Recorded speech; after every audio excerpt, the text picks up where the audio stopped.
Welcome back. It's great to have you here, all here. It's a blessing for all of us to be here, go through this lesson, message tonight. In my walk with Christ and the experiences that I've had, I've gone through a lot of things with Jesus in my life. I've had things that have remained the same and a lot of things that have changed in my life. I've gone through good times and I've gone through not so good times. I've done some things right and I've done some things wrong. The point that I'm making is that throughout that journey with Christ, I've learned a lot. I've had a lot of lessons that I've gone through in my life.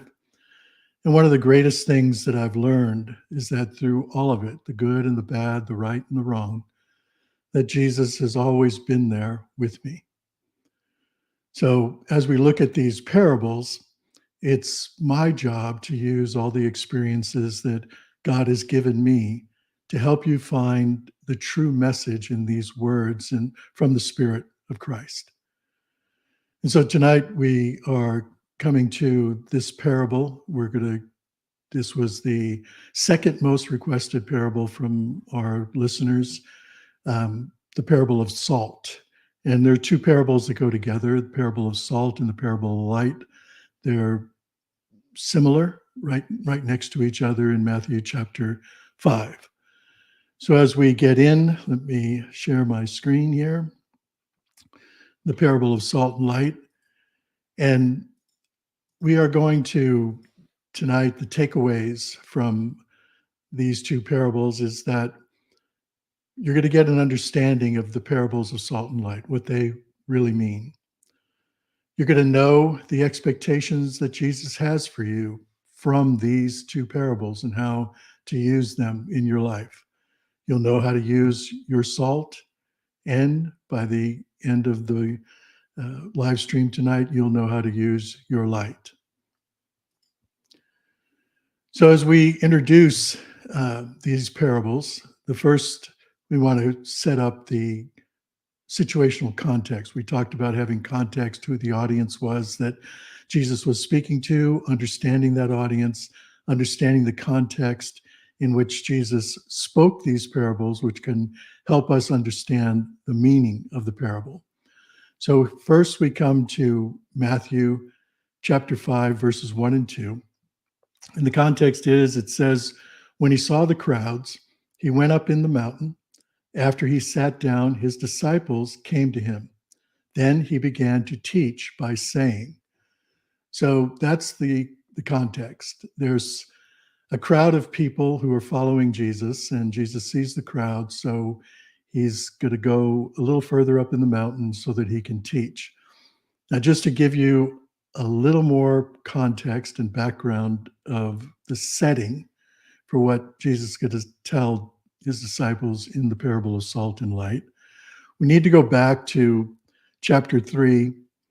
And in chapter 3, we see in verses 13 through 17, Jesus gets baptized by John. Then, as soon as Jesus is baptized, he goes into the wilderness, and there he's tempted for 40 days and 40 nights by the devil. So in Matthew chapter 4, verses 1 through 11, immediately after being baptized, Jesus goes into the wilderness. He's tempted for 40 days and 40 nights.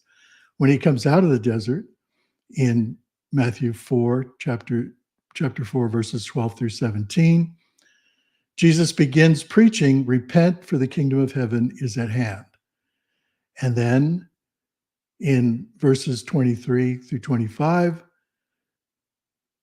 in verses 18 through 22, Jesus begins calling his disciples. So right after he starts preaching, then he calls his disciples. In verses 23 through 25, Jesus was preaching, teaching, and healing, and the crowds were growing. Now, Jesus just called his disciples. The disciples now are learning on the job. They're learning how to control the crowds of people who are following Jesus. They're interacting with them. They're being questioned by these crowds. They're being hassled by them, pushed around with people who are trying to get closer to Jesus. Now, put yourself in the disciples' place. You've just been called to follow this rabbi, and you've got all this going on around you. You're fishermen, and you're from all other different walks of life. And now here you are thrown into this confusion. And some of the people in the crowd, actually think Jesus is a heretic. They think he's a troublemaker. And then there's other zealots in the crowd who want Jesus to begin a revolt. So the disciples, newly called disciples, are having to understand, deal with this. So Jesus recognizes that, as we read in chapter 5, verses 1 and 2. Jesus sees the disciples. He sees what they're dealing with. So what he does is he goes up higher on the mountain where the crowds can't get to him. And then the disciples come to him. And when they come to him, he begins teaching them. So it's important to understand, because I think a lot of people get this wrong. Jesus isn't speaking the Beatitudes to the crowd.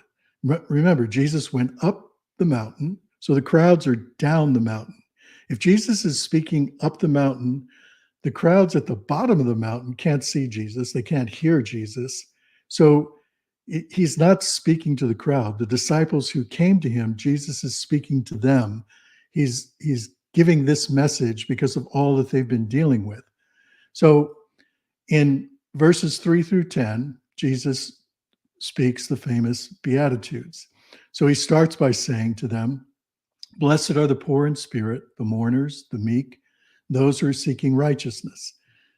That is those who are in the crowds. So he's telling his disciples, blessed are these people who are poor in spirit, the mourners, the meek, these people who are following us, who are seeking something from us, seeking righteousness from us. Now, the disciples are probably fed up with dealing with these crowds, these people that are pushing them around and screaming insults at them and trying to get closer to Jesus, and they're trying to control that. The disciples are more frustrated with the crowds. And Jesus is saying, blessed are these people because they're following me. They want to hear this. They need, they're mourning. They don't have anything. And so they're coming out to hear what God has to give them in the kingdom of heaven. So Jesus is explaining to give the disciples a perception of where the crowd is coming from.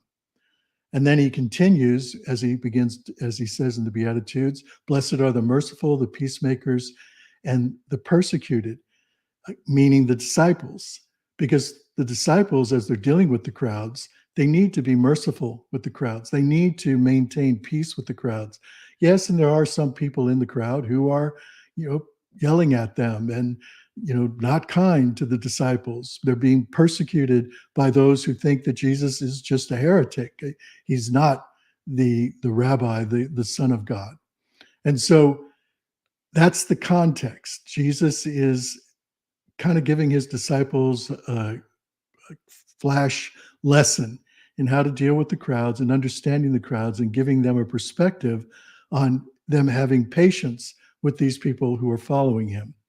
And then Jesus encourages the disciples in Matthew chapter, in just the next verse, 11 through 12. He says, blessed are you when people will insult you and persecute you and say all kinds of evil things about you falsely on my account. Rejoice and be glad, because your reward is great in heaven, for they persecuted the prophets before you in the same way. So it's easy to see here that Jesus isn't speaking to the crowd. He's speaking to the disciples. He's telling them, yeah, all this is going on, and blessed are you for the insults you're getting, the persecution you're getting. They're accusing you falsely. I know it's hard, but your reward is great in heaven. So Jesus was trying to encourage his disciples. And then that brings us to the first parable that we're here to talk about tonight, the parable of salt.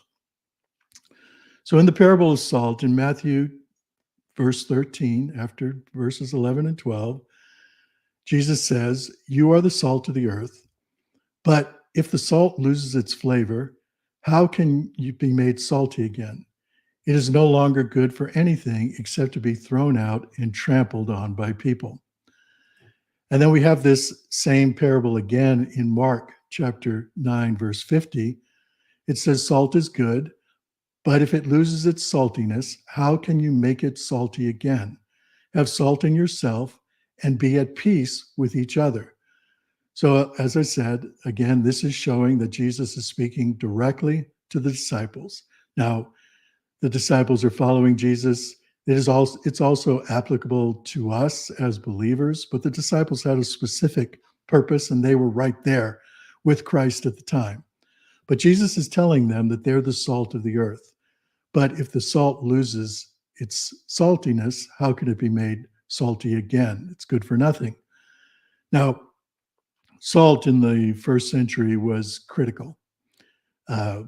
Was used as a preservative. A lot of food was kept from spoiling by salt. But in this sense that Jesus is talking about, it doesn't make any sense that Jesus is saying that we are preservative or the disciples are preservative in the earth. Salt is, as we know, salt is used as a flavor enhancer. But again, it doesn't make any sense that believers or the disciples are to enhance the flavor of the world, that we have somehow add spice or some type of flavor in the world. Now, salt also was a valuable commodity. The busiest road in Rome was the Via Salaria, which is the salt road.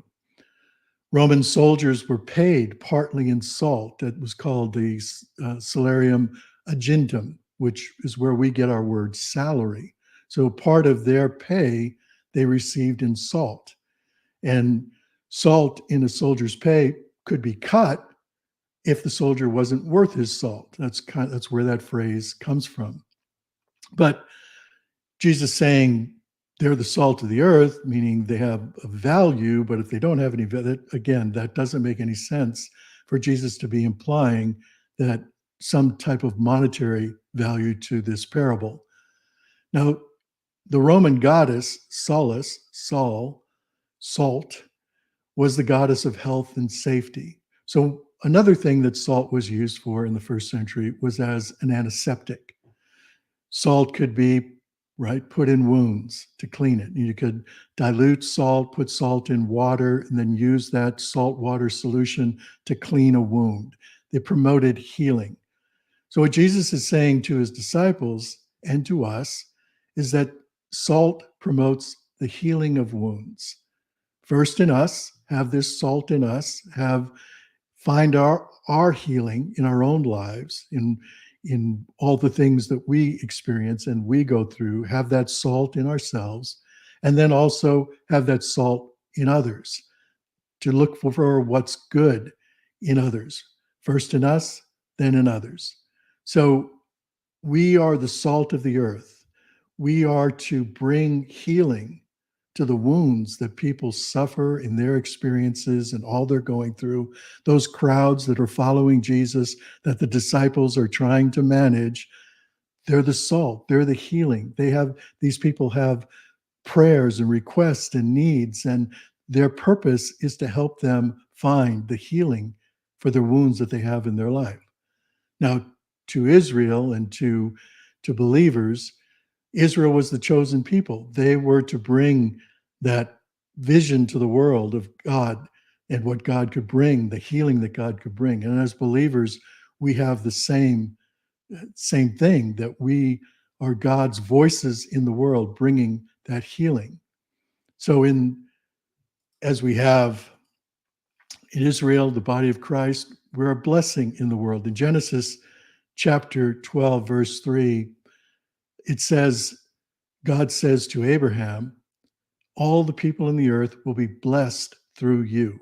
Through the descendants of Abraham, through Abraham, Isaac, Jacob, the 12 tribes of Israel, and eventually Christ being born through that same Abrahamic line, that the world will be blessed through Abraham, through his generations.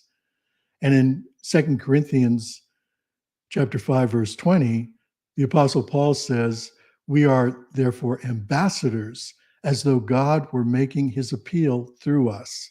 So as believers, we're ambassadors to the world. We are bringing healing to the world. I know that we get this confused and we think we hear the term we're salt in the earth, meaning somehow we're supposed to be, bitter to the world. We're supposed to judge the world, but that's not what Christ is telling his disciples. We're to bring healing, the salt that we are in the earth. We're to bring healing to the wounds that people have, to help them to find God and go to God for their healing. Then we come to the parable of light. In Matthew 5, verses 14 through 16, it says, "You are the light of the world. A town built on a hill cannot be hidden. Neither do people light a lamp and put it under a bowl. Instead, they put it on a stand, and it gives light to everyone in the house. In the same way, let your light shine before others, that they may see your good deeds and glorify your Father in heaven." And then we have the same parable in Mark chapter 4, verses 21 through 22. He said to them, "Do you bring in a lamp and put it under a bowl or a bed? Instead, don't you put it on its stand? For whatever is hidden is meant to be disclosed, and whatever is concealed is meant to be brought in the open." And we have Luke chapter 8, verse 16, and Luke 11:33 also have this same parable of the light. So light exposes what's in the darkness. And we are the light of the world. The disciples are the light of the world.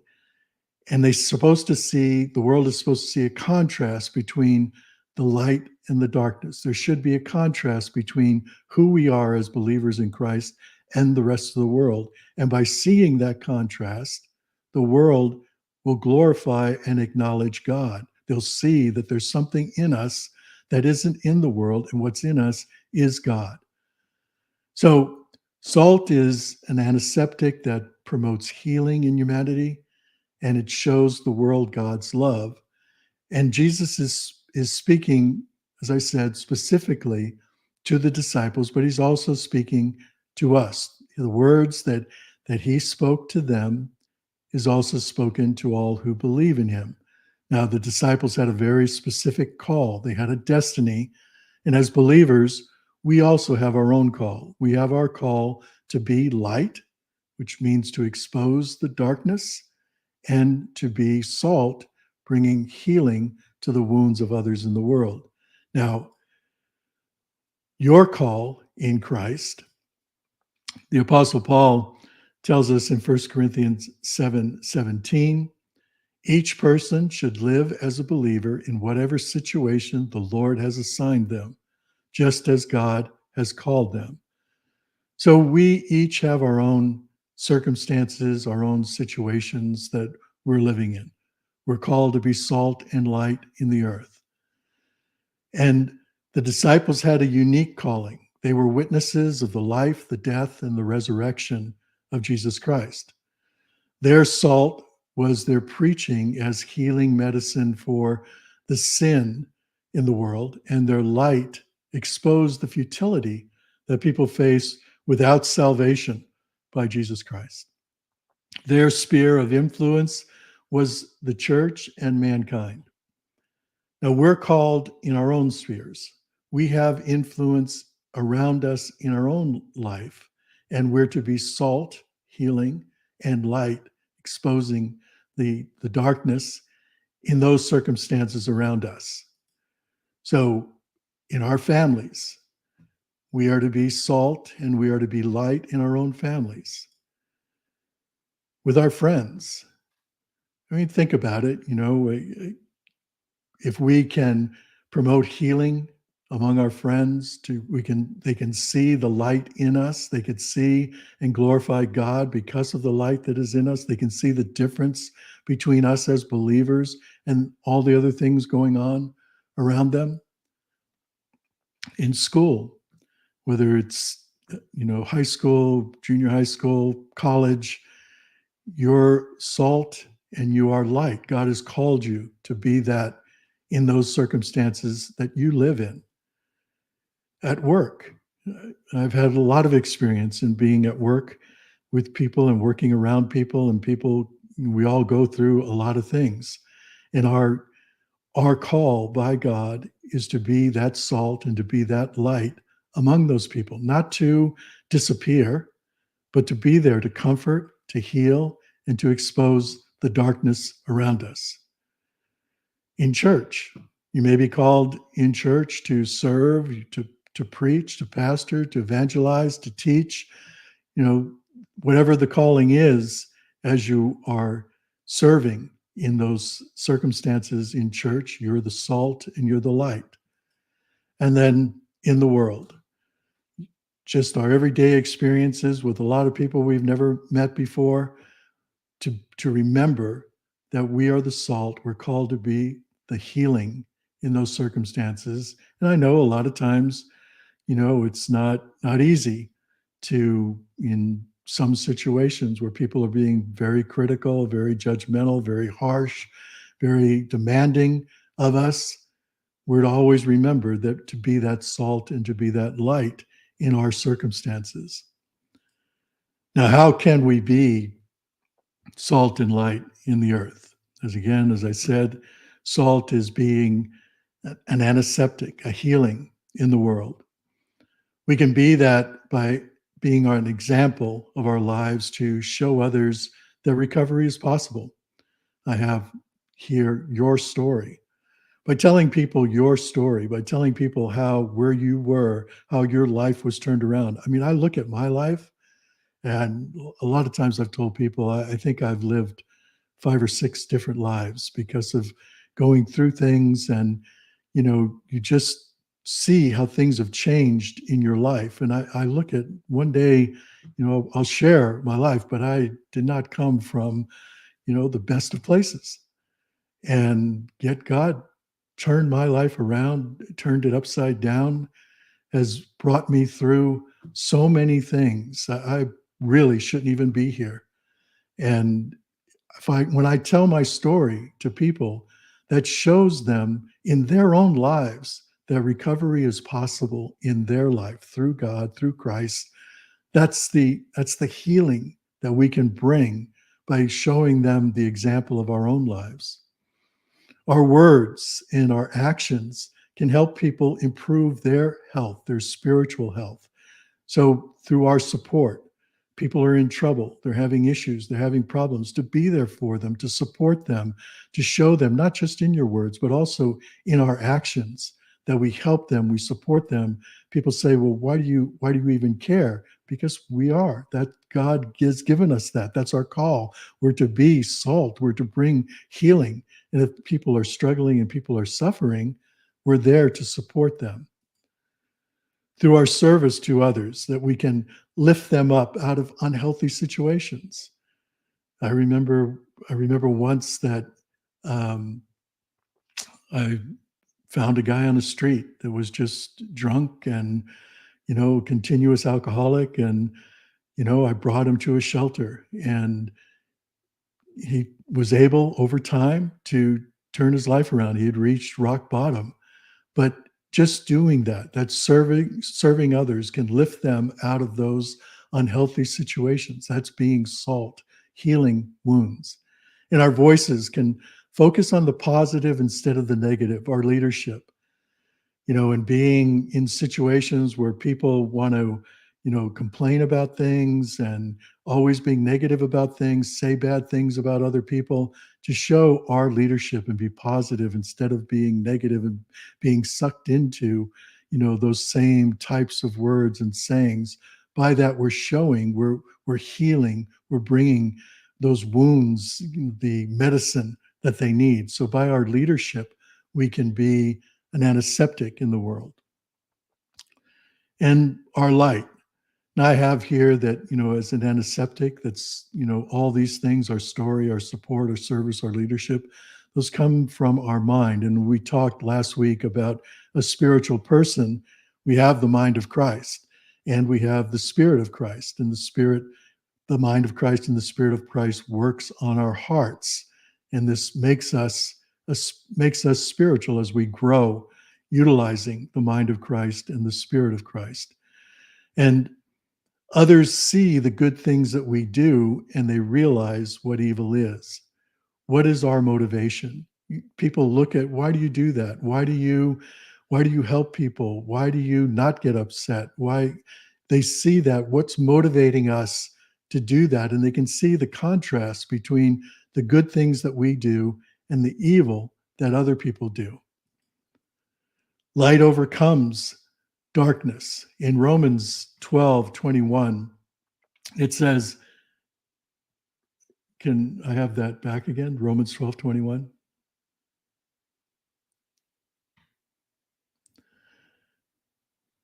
Some reason it won't stay up. Do not be overcome by evil, but overcome evil with good. So sometimes we see evil, we want to confront it, we get into a shouting match and arguing with it, but we don't overcome evil. You don't overcome darkness with more darkness. You overcome darkness with light. Jesus said that, if your enemy asks for your coat, give him your shirt. If he asks you to go a mile, go 2 miles with them. You don't overcome the darkness by fighting with it, by more darkness. You overcome it by showing the goodness. So our attitude is the light that people will see. Show that what is hidden will be brought into the open. So as Jesus said, the light will bring anything that's hidden will be brought into the open. Nothing will be concealed. So our transparency in our life, we show other people we've got nothing to hide. We're all sinners. We've all done things. We're saved by God's grace through Jesus Christ, not by ourselves. So we show that light to others, and they can see for themselves that there's no sense in hiding from anything, because it will all come out in the end. And you use your light to illuminate the path of salvation for others, your sensitivity, being sensitive to people, what they're going through, what their needs are, what their hurts are, when they're in pain, when they're in trouble, when they need someone to be there with them, to be sensitive to that and to show them the path to salvation for them and for others. Now, this brings us to the spiritual principles that we're looking at with salt and light, and that is, as an antiseptic, we show that God heals all wounds. That's our purpose. That's our call in the world, to show others that God can heal their wounds. And as light, to show that light overcomes evil, not by evil, but by good. And so these are from the parable of the salt and the light. This is what it means to be salt and to be light in the earth. Now, Jesus said, if the salt isn't good for anything, if it doesn't work, if it's not salty anymore, then what good is it? So not being the salt and the light of the earth, how does it affect us? What good is that? What good is salt if it's not salty? It'll be thrown out and it'll be trampled on. So not healing, not using that salt that we have for mending others will end up causing ridicule and accuse us. You look at the Apostle Peter, when he denied Christ, the people said, well, weren't you with him? Weren't you one of his disciples? No, I never knew him. People ended up ridiculing Peter because he denied where he was. If we hide and we don't use that salt, people will see that in our lives. It'll be nothing for us. It'll show that we're not following the path that we've chosen to follow with Christ, and we're not doing what Christ has told us to do in helping to heal others. And what good is the light if it's hidden? What good is a church and believers if we aren't overcoming evil with good? If we're just fighting evil with evil, if we're not something different than what the world is doing, what good are we? Nothing will remain hidden. You can't hide evil. If we don't replace the evil in our lives with good, or evil that's in the church with good, or evil that's in the world with good, then that evil will eventually grow and be exposed. You can't hide from it. If there's evil in your life, it's going to be exposed. If you're using evil to fight evil, that evil will grow in your life. You have to use good to overcome evil. Our light chases darkness away. Light doesn't destroy darkness, it chases it away. It exposes that darkness.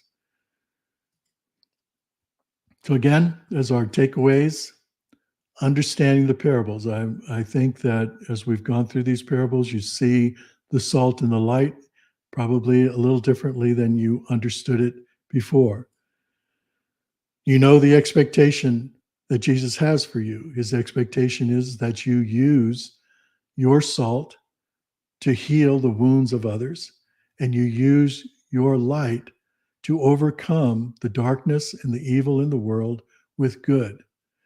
One of the things I know that within the church, a lot of kids, right? I've been a youth pastor, I've been a junior high leader. Um, there's a lot of teenage kids that end up leaving the church because, as teenagers, we all did a lot of things. We didn't think about a lot of things we did. We get into trouble. And a lot of times in churches, that's not, it's not acceptable. And teenagers often don't see the love that the church is supposed to have for them. You can't overcome the things that people do, the wrong things that people do, by judging them and by being harsher with them. You overcome those situations by showing them good, by showing them love, by showing them that you care. So you'll know how to use your salt. I think that through this, listening to somebody, showing that you care.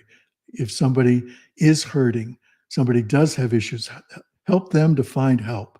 Maybe you can't help them, but maybe you can help them find some place that they can go or someone that they can talk to in order to get the help that they need. Like I did with that man that I found on the streets who was, dead drunk, and eventually getting him the help that he needed. Then you'll know how to use your light, how to overcome the darkness in the world by good, not by evil. So that's today's message. And next week, we're going to do the parable of the Good Samaritan. That was the next most requested parable. So I want to thank you. I hope that, these two parables have helped you understand God's call for you in your life, in your family, in your work, in your school, with your friends. I mean, just imagine what you can accomplish just with those people in leading them to Christ by showing them that you have the healing medicine for them and that you have the light for them. So thank you and God bless you, and we'll see you next time.